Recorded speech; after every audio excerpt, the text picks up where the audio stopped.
चलो बच्चों, सारे जितने भी हैं यूपीएससी वाले और स्टेट पीसीएस वाले जितने भी एस्पायरेंट्स हैं वो सभी ध्यान से सुन ले। मैं सामान्य विज्ञान यानी जनरल साइंस और साइंस एंड टेक्नोलॉजी के उदय कुमार सर आपको सामर्थ्य आईएएस से बता रहा हूं। जैसे आप मान लीजिए, सपोज कीजिए कि यूपीएससी एग्जाम या स्टेट पीसीएस का एग्जाम देते हैं, तो उसमें सभी को पता है कि जनरल साइंस और science and technology specially IAS वाले एग्जाम में, जैसे आप देख लो जरा कि सपोज करो कि जनरल साइंस से रिलेटेड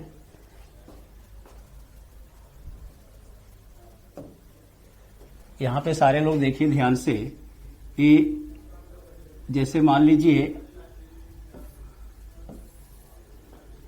आईएएस का एग्जाम देते हैं ना, आईएएस का, तो इसमें क्वेश्चन आते हैं जनरल साइंस यानी सामान्य विज्ञान, जनरल साइंस प्लस इसमें साइंस एंड टेक्नोलॉजी।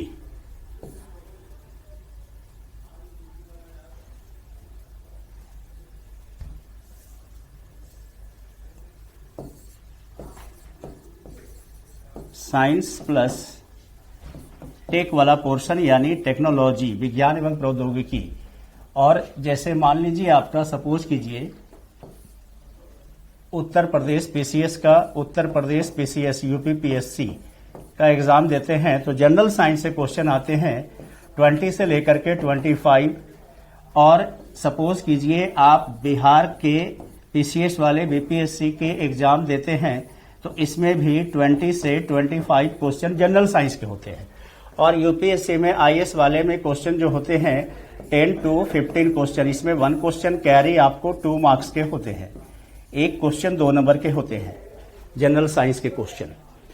तो अब जैसे मान लो जनरल साइंस में जब आपको रेगुलर क्लास चलेगी तो सारे चैप्टर जो है वो पूरे डिटेल में सारे बताएंगे, और हर एक चैप्टर से आपको प्रीवियस ईयर में जो क्वेश्चन पूछे गए हैं वो सारे आपको साथ में करवाते जाएंगे। आज कुछ आपको मैं इंपॉर्टेंट कुछ बताने जा रहा हूं, जरा ध्यान से सुनिएगा। जैसे देखिए, आपको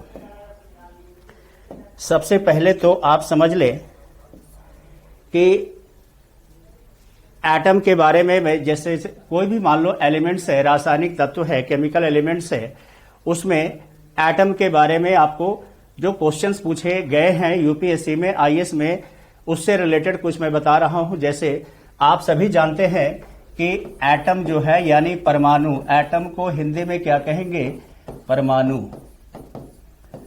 तो एटम के बारे में जो आपको कॉन्सेप्ट आया, परमाणु के बारे में जो थ्योरी आया था, तो सभी को पता होगा रदरफोर्ड ने एक एटॉमिक मॉडल यानी एटम का थ्योरी रदरफोर्ड ने आपको प्रस्तुत किया था। तो रदरफोर्ड का जो एटॉमिक मॉडल है, उन्होंने गोल्ड फॉइल लिया था, सोने का पतला सेट लिया था, ये सभी को पता है।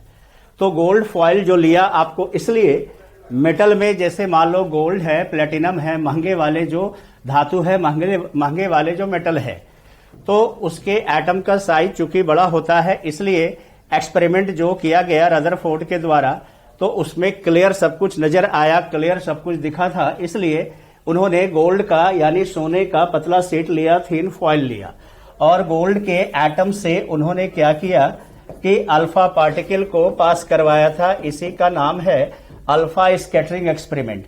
तो इन्होंने क्या देखा कि most of the alpha particle ये आपको स्ट्रेट बैक यानी सीधा निकल गया, most of the alpha particle straight back यानी पासेस स्ट्रेट, और सम ऑफ द अल्फा पार्टिकल्स, कुछ अल्फा पार्टिकल न्यूक्लियस के नजदीक जाकर के डिफ्लेक्ट हो गया इस प्रकार से, कुछ अल्फा पार्टिकल डिफ्लेक्ट हो गया, और वेरी फ्यू यानी बहुत ही थोड़े अल्फा पार्टिकल न्यूक्लियस के नजदीक जाकर के टकरा करके वापस लौटा।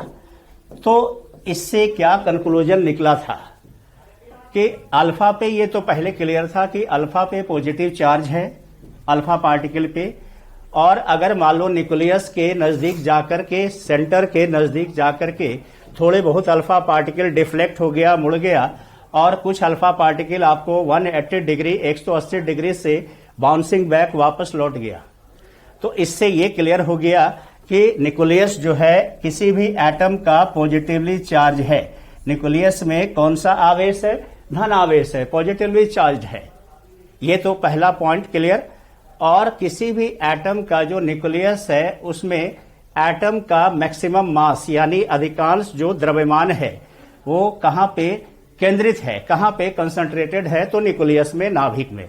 किसी भी एटम का अधिकांश जो द्रव्यमान है, मोस्ट ऑफ द मास जो है कहां पे कंसंट्रेटेड है, कहां पे केंद्रित है? तो नाभिक में, न्यूक्लियस में केंद्रित है।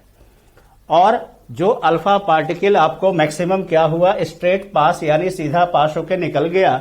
तो इससे पता क्या चला कि most of the space of atom यानी एटम का जो अधिकांश जगह है वो आपका एम्प्टी है, खाली है। ये सब आपको रदरफोर्ड का कंक्लूजन निकला एटम के बारे में। अब अगर सपोज कीजिए रेडियो एक्टिव एलिमेंट्स है। रेडियो एक्टिव एलिमेंट्स का मतलब जैसे यूरेनियम है, थोरियम है, प्लूटोनियम है, रेडियम है, ये सब आपका क्या है? रेडियो एक्टिव एलिमेंट्स है। तो रेडियो, ये प्रयोग का नाम देख लीजिए क्या है। इस प्रयोग का नाम है जो रदरफोर्ड ने किया था, नाम यहां पे लिख रहे हैं, देखिए, अल्फा स्कैटरिंग। स्कैटरिंग का मतलब हुआ प्रकीर्णन। एक्सपेरिमेंट, अल्फा स्कैटरिंग एक्सपेरिमेंट नाम है इसका।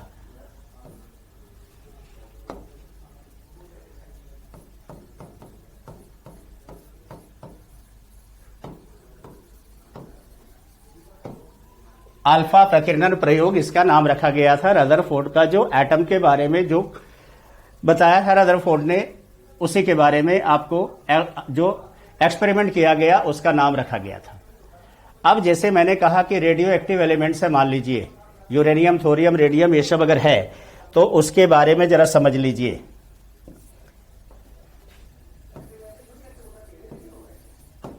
रेडियो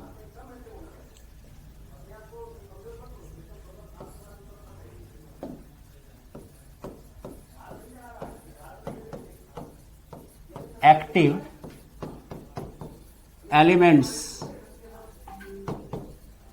इसको हिंदी में क्या कहते हैं? हिंदी वाले भी जरा देख लीजिए। हिंदी में कहते हैं इसको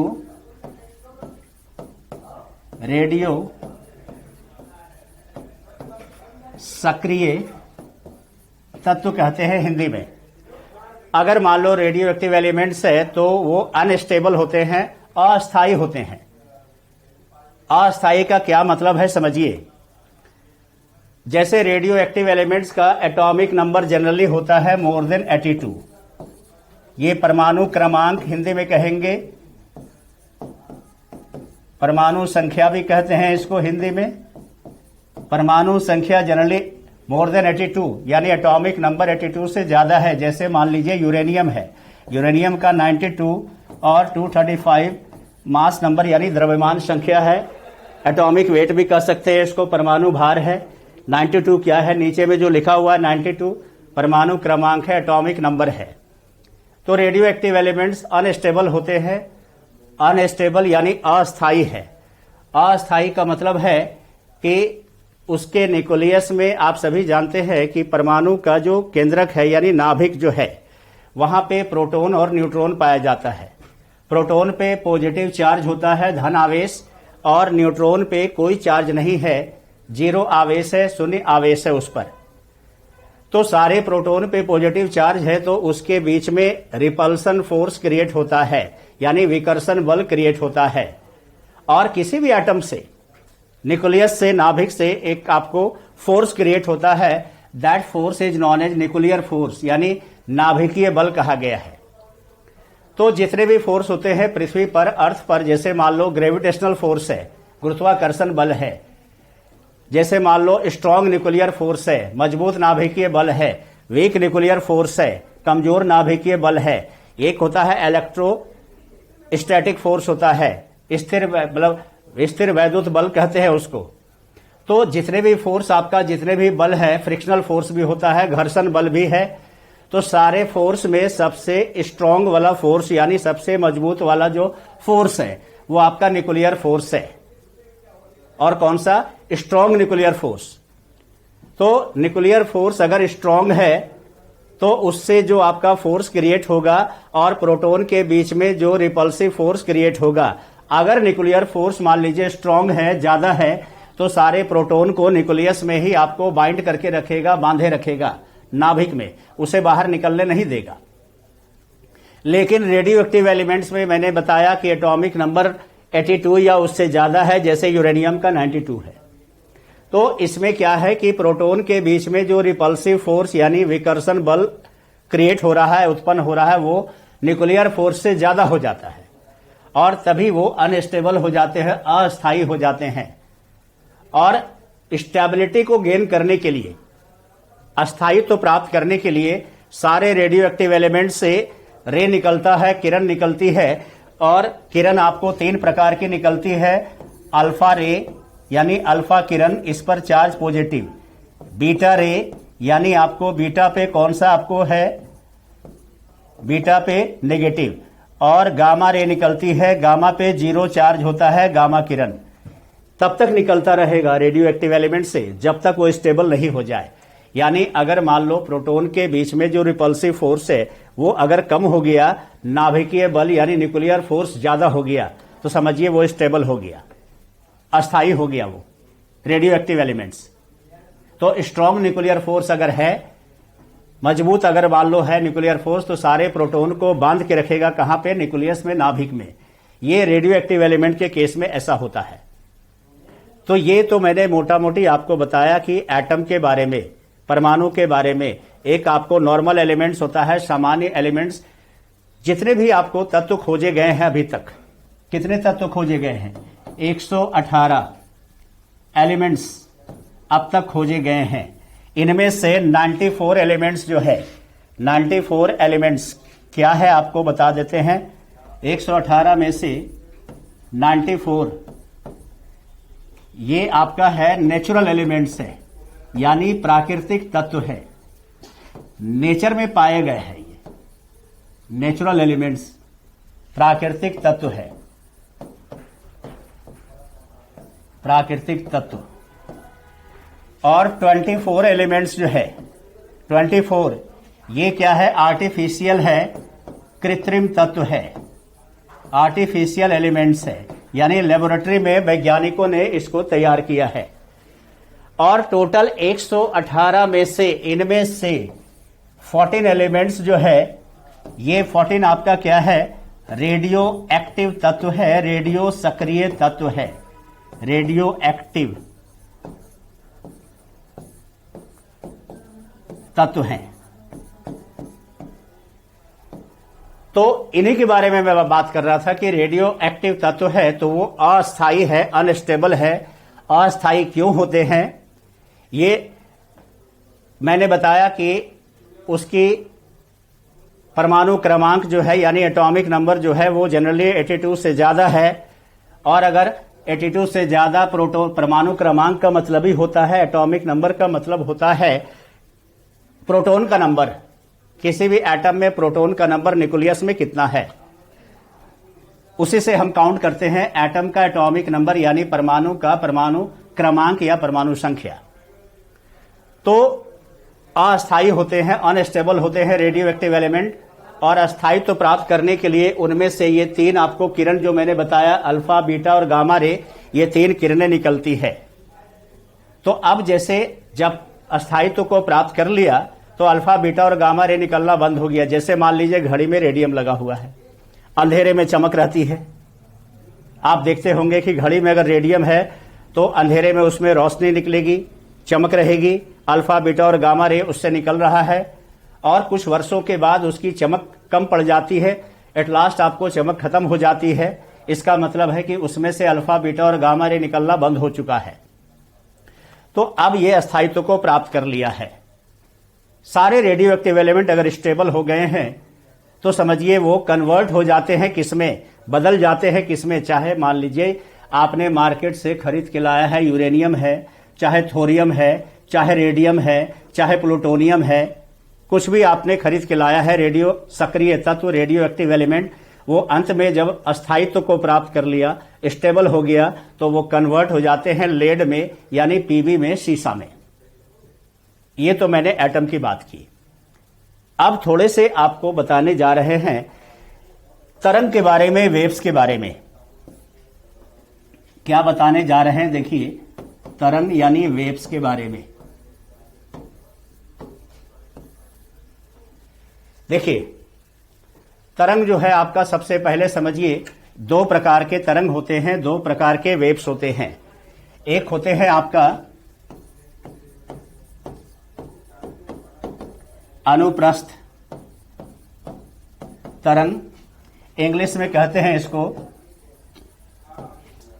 ट्रांसवर्स वेव। ये ट्रांसवर्स वेव क्या है? देखिए,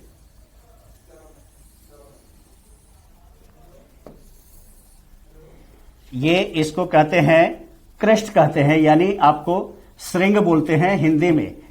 इसको कहते हैं ट्रफ, गर्त कहते हैं इंग्लिश हिंदी में इसको। ये भी क्रेस्ट है, ये ट्रफ है। तो इसमें जैसे मान लो अनुप्रस्थ तरंग है, ट्रांसवर्स वेव किसको कहते हैं वो समझ लीजिए। अगर मान लीजिए वेव जिस दिशा में आगे बढ़ रही है, मीडियम का पार्टिकल में कंपन होगा, हवा, पानी, कुछ भी, ये सब क्या है? मीडियम है, माध्यम है। और तरंग जिस दिशा में आगे बढ़ती है उसका परपेंडिकुलर अगर मान लीजिए लंबवत में कंपन हो रहा है कणों में, पार्टिकल में, तो उसी को कहते हैं अनुप्रस्थ तरंग है, ट्रांसवर्स वेव है। और ट्रांसवर्स वेव में तरंग दैर्ध्य यानी आपको वेवलेंथ निकालते हैं, दो लगातार क्रेस्ट जो होंगे या दो लगातार जो ट्रफ होंगे, गर्त होंगे, ये लेमडा से दर्शाते हैं। लेमडा बराबर क्या है? वेवलेंथ है, यानी वेव की लंबाई। सिंपल समझिए, हिंदी में कहते हैं इसको तरंग दैर्ध्य है। ये आपको मैंने बताया ट्रांसवर्स वेव के बारे में, अनुप्रस्थ तरंग के बारे में। और सारे ट्रांसवर्स वेव जितने भी होते हैं वो सभी आपको, साथ में इलेक्ट्रोमैग्नेटिक वेव है, विद्युत चुंबकीय तरंग है। इलेक्ट्रोमैग्नेटिक वेव का मतलब होता है कि वैसा तरंग, वैसा वेव जो दो फील्ड आपको क्रिएट कर सके, दो क्षेत्र उत्पन्न कर सके। एक आपको इलेक्ट्रिक फील्ड और एक आपका मैग्नेटिक फील्ड, यानी एक आपका विद्युत क्षेत्र उत्पन्न करेगा और एक चुंबकीय क्षेत्र उत्पन्न करेगा। ये इलेक्ट्रोमैग्नेटिक वेव है, विद्युत चुंबकीय तरंग है। और सारे अनुप्रस्थ तरंग यानी सारे जो ट्रांसवर्स वेव है वो क्या है? इलेक्ट्रोमैग्नेटिक वेव है, विद्युत चुंबकीय तरंग है। इसे आगे बढ़ने के लिए माध्यम की आवश्यकता नहीं है, मीडियम नहीं आपको चाहिए, यानी आपको it does not need any medium to travel. इसे आगे बढ़ने के लिए माध्यम की आवश्यकता नहीं है। सभी ट्रांसवर्स वेव, कौन सा वेव है अभी मैंने बताया आपको, मैं यहां पे लिख देता हूं। सभी अनुप्रस्थ तरंग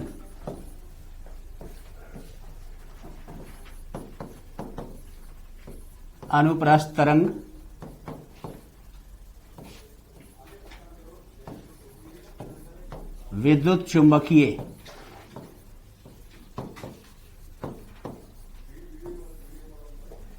इलेक्ट्रोमैग्नेटिक बोलेंगे इंग्लिश में, विद्युत चुंबकीय तरंग भी होते हैं,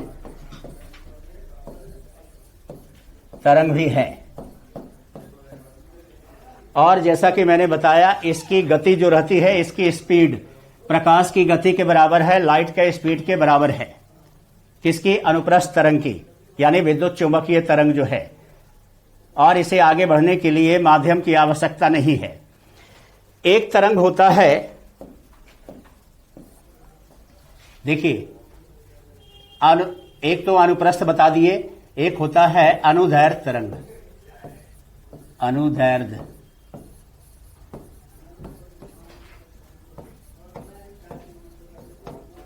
इंग्लिश में कहते हैं इसको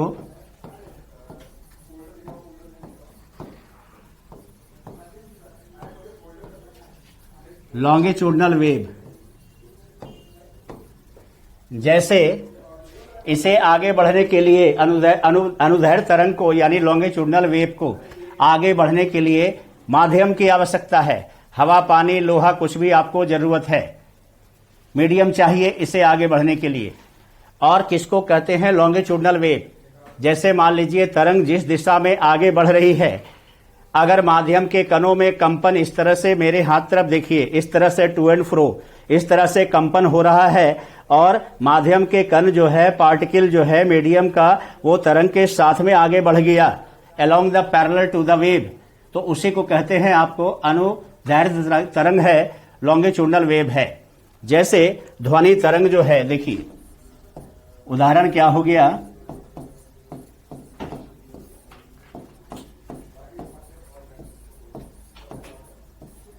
ध्वनि तरंग, साउंड का वेव क्या है, लॉन्गिट्यूडनल वेव है। इसमें दो क्षेत्र बनता है हवा में, यानी आपको समझिए हवा में दो क्षेत्र बनेगा, दो फील्ड बनेगा। देखिए अगर माध्यम के कण मान लीजिए काफी नजदीक नजदीक है, क्लोजर है, और कहीं पर देखिएगा माध्यम के कण थोड़े दूर दूर में रहते हैं, कहीं पर आपको नजदीक नजदीक है, घनत्व ज्यादा है, यहां पे डेंसिटी ज्यादा है। दूर दूर अगर है तो घनत्व आपको कम रहेगा, डेंसिटी कम रहेगा। इस तरह से दो क्षेत्र बनते हैं। जहां पे घनत्व ज्यादा है उसको संपीड़न कहते हैं, इंग्लिश में कहते हैं इसको कंप्रेशन।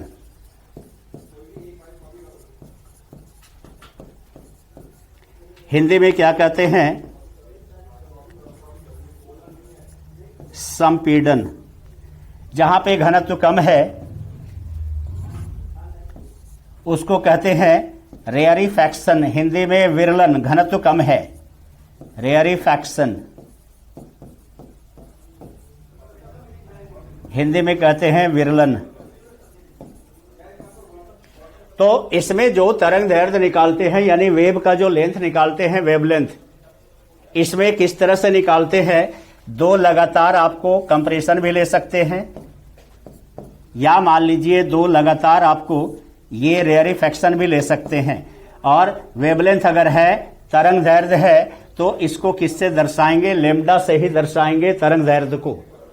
तो अब ये अंतर समझ में आ गया होगा कि इलेक्ट्रोमैग्नेटिक वेव्स अगर है, विद्युत चुंबकीय तरंग है, तो वो अनुप्रस्थ है, ट्रांसवर्स है, जिसको आगे बढ़ने के लिए मीडियम की आवश्यकता नहीं है, माध्यम की आवश्यकता नहीं है। इसकी जो गति रहती है इलेक्ट्रोमैग्नेटिक वेव्स की, विद्युत चुंबकीय तरंग की, वो प्रकाश की गति के बराबर होती है, लाइट का स्पीड के बराबर है। और लॉन्गिट्यूडनल वेव अगर है, अनुदैर्ध्य तरंग है, तो उसे आगे बढ़ने के लिए मीडियम चाहिए, माध्यम चाहिए, हवा, पानी, कुछ भी चाहिए। विदाउट मीडियम यानी बिना माध्यम के वो आगे ट्रेवल नहीं कर सकता।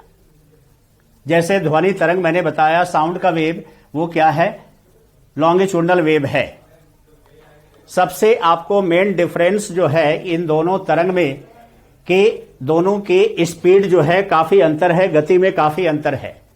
ध्वनि तरंग आप जान रहे हैं 330 मीटर, आपको 332 मीटर प्रति सेकंड है आपको हवा में गति। लेकिन प्रकाश की गति आप जान रहे हैं, स्पीड ऑफ लाइट आप जान रहे हैं क्या है, 3 × 10⁸ मीटर पर सेकंड। यानी आपको 30 समझिए, 3 पर आपको 8 जीरो डालिए तो कितना हो जाएगा, इकाई, दहाई, सैकड़ा, इकाई, दहाई, सैकड़ा, हजार, 10,000, लाख, 10 लाख, करोड़, 10 करोड़, 30 करोड़ मीटर पर सेकंड है। तो आप सोचिए कितना स्पीड में डिफरेंस है इलेक्ट्रोमैग्नेटिक वेव और आपको साधारण वेव में, लॉन्गिट्यूडनल वेव में। तो सबसे पहला डिफरेंस तो ये है। तो अब जैसे कि मैंने बताया कि कोई भी मान लीजिए तरंग है, कोई भी वेव है, अगर वो आगे बढ़ रहा है तो किसके चलते आगे बढ़ता है, any wave which travels through the velocity of which of the particle, यानी फोटोन, फोटोन की गति के कारण वो आगे बढ़ रही है। और फोटोन का मतलब क्या होता है, सभी लोग जानते होंगे शायद। फोटोन का मतलब होता है पैकेट्स ऑफ एनर्जी, या आपको ऊर्जा का बंडल कहिए, बंडल्स ऑफ एनर्जी, या आपको पैकेट्स ऑफ एनर्जी। इसका मतलब है कि कोई भी तरंग है, कोई भी वेव है, अगर वो आगे बढ़ रही है तो अपने साथ में तरंग क्या लेकर के आगे बढ़ रही है, तो अपने साथ में ऊर्जा लेकर के आगे बढ़ रही है, एनर्जी लेकर आगे बढ़ रही है। तो अब ये जो मैंने आपको कॉन्सेप्ट दिया है, इसी कॉन्सेप्ट से एटम के बारे में अभी बताया, परमाणु के बारे में। उसके बाद आपको रेडियो एक्टिव जो आपको तत्व है, यूरेनियम, थोरियम, ये सब का परमाणु है, एटम है, तो उसके बारे में बताया कि आपको क्या होता है, वो किस तरह का होता है, और तरंग के बारे में बताया है। तो इतना से रिलेटेड जो आपको आईएएस में क्वेश्चन कुछ पूछे गए हैं, क्वेश्चन तो हालांकि इंग्लिश में है, मैं आपको हिंदी में समझा दूंगा और आपको ये सारे आपकी समझा रहा हूं, देखिए आपको।